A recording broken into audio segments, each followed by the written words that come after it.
Hey,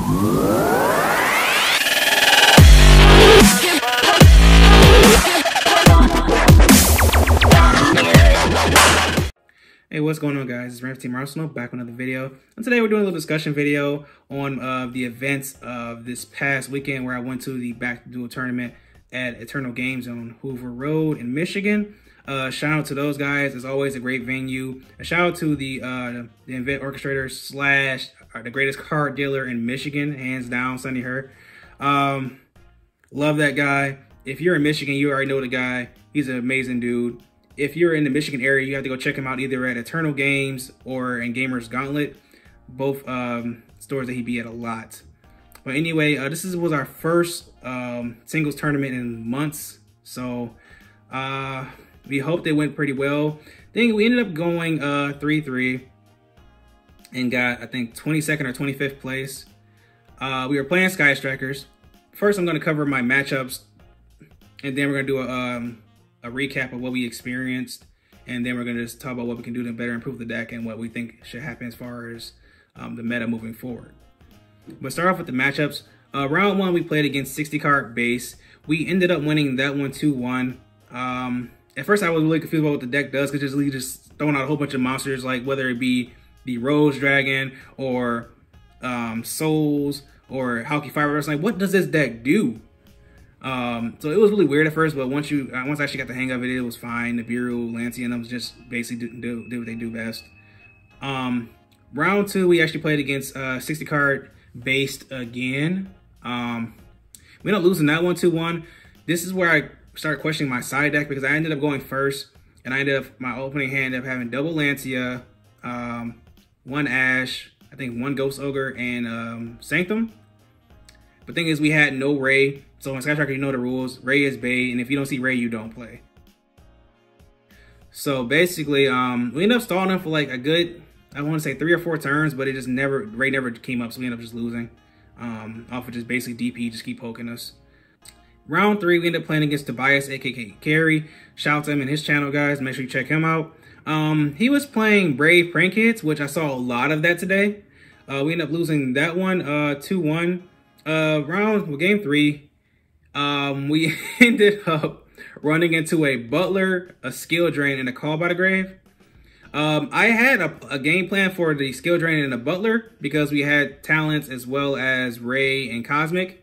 So the plan was basically force him to use his fusion, which he did against a Butler.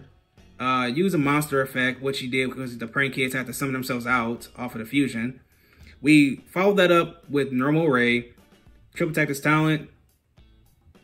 But thing was, I thought about I should probably have done the talents first before the Ray, but I thought it would be fine because I can just when he does Butler, chain the Ray to tag out, get into a body itch, and probably get a Sky Striker spell out of graveyard because we had the Cosmic.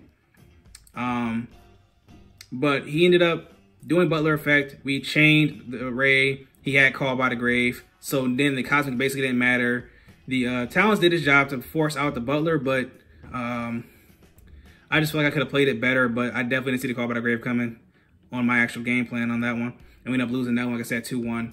Round 4, we played against Prank Kids Brave again. We ended up 2-0 this time. We were not having any of that. But the thing is, this guy didn't play Skill Drain, so it just made it so much easier for us to play that one out. In round 5, we played against Jabron. That's one of the better players at Eternal. Shout out to him. He was playing Sword So Tingy. We went to game 3. It's just in game 3, Lancey did nothing to his deck. Like the whole entire match, I basically shut off his whole Tingy play and just make him play with basically Sword Soul. But it's another time where I actually just question my side deck choices, and I feel like they in the end probably cost me the game. Moving on to the final round, we played against Fluanderies, easy 2-0. Wasn't really thinking about that guy. Shout out to him though, because he was a really nice dude. But at this time, I was like, I was a little like, I'm ready to go, but let me just play this out, see what happens. And Fluanderies is a deck I know way too easily, and Sky Strikers don't have really a bad matchup with it necessarily, if you with the right, especially with the right setup, because Impin is just okay, cool. Let me just either Regeki this or Afterburners this or Widow Anchor this or something, and then we can easily just out the barrier statue by just normal Ray attack. So overall, it was a fun experience. It's just, like I said, my side deck came into question. Things to take from it. The Dark Charmer is amazing, especially in this format with DPE, etc. Because I kid you not, it was just literally all day. People taking my DPE, I'm taking their DPE. They pop the Dark and don't realize I can search Ray off of my Dark. That's why I play it. Because it has 1500 or less defense, and it's a Dark monster.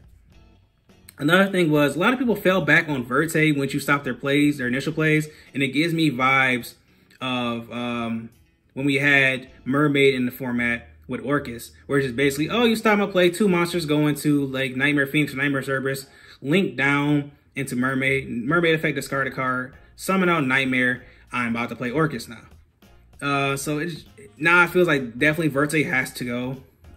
Personally, it has to go. I'm sorry. Yeah, definitely Verte has to go. I feel like the Brave package should probably get some kind of hit. Not necessarily like anything that just whacks it or anything like that, but like something that's like a slap on the wrist, like something to test the consistency of it. Like maybe put like 2 Water Enchantress and 2 Rights. Something to just like literally just hit it a little bit and see what happens with it. Because like truth be told, the package is pretty solid. It's just it gets really bricky and clunky near the end of the game. Like if you're not on top of the advantage at this point after using the Brave package, unless you're playing like double Faithful Adventure or something like that, and your Faithful Adventure still on the board or something like that, and they might have got rid of it, then you're kind of in a bad spot with the actual package at the end of the day after the fact. You can still get some bodies off of it, but as far as overall impact, it doesn't really do much after the initial push with it. If you don't have the Faithful Adventure still in the circulation and loop. The Scythe package. This is where I want to cover real quick. Besides me, there were like 2 or 3 other Sky Striker players. One of them being Ray Day. If you haven't heard about him, by far one of the best players in Michigan, up there with Jeff Jones and them, who also was there. He's been to Nationals. He's been to Worlds. He was playing Sky Striker. He actually was playing Sky Striker Brave Artifacts. So I thought that was pretty dope. He actually was playing fewer hand traps, like 9 hand traps, and the Brave package plus Artifacts and and Sky Strikers. If you've seen the deck before, it's pretty dope. It's just my concern with it is the lack of hand traps in it, but he actually was able to push it up to 9. He ended up getting top 4. And the other guy was playing a build that was similar to mine, but I think he was playing more so just going second cards with a higher spell count, which puts me into my next point about my deck improvements and what I can do as far as deck choices. For starters, I was playing 2 Regeki and 2 Triple Tactics Talents. I feel like those are amazing in this format. The fact that it's like Regeki is like a simpler Lightning Storm, but the thing is, it doesn't have to deal with the restriction of it has to be no face of cards. It doesn't deal with the restriction of all the monsters have to be attacked like that. It basically just goes ahead and handles the whole entire monster lineup, regardless of their position. And nobody ever sees it coming. Like against Jabron in round 5, I tried to bait him with Mystic Mind. He negated it. Regeki, he had a back row negation for that, so he stopped that. And I just Regeki'd him again and just broke his board and just ended up going for game after that. Same thing with the Prank Kids player in round 4. They just don't see Regeki coming. It's like, oh, wow, okay then. And also Talents, basically, this has to be played, this format for me personally. It's amazing. For the simple fact of most boards nowadays are like, it's not necessarily a whole bunch of monster negates or negates in general, but it's a lot of like front row board presence as far as like DPE, maybe an Omni negate through Griffin or Omni negate through Baron to floor or anything like that. And if you're able to bait like a negate or something like that and disruptions, and then just Talents either draw 2 or snipe their hand or like that, it just really changes the game for you. And there's another spell in the grave for Sky Striker. So that's definitely 2 cards I got to bump up to 3, Regeki and Triple Tactics Talent. Mystic Mind, I'm thinking about putting up to 3. I was checking out Gary Gass's deck profile or his take on Sky Striker. So if you don't know who he is, GGYGO, check him out as well. He's like a Sky Striker guru. His build is more so like going second, but it's a heavier spell count with maybe like 10 hand traps, but triple Mystic Mind, triple Regeki, I think triple Talents as well, or 2 Talents, 1 or 2.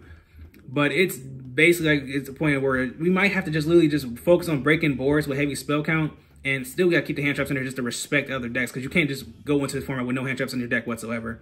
But I feel like by far the most impactful ones, though, for me personally, was definitely Ash, Ash Blossom is, you gotta have Ash.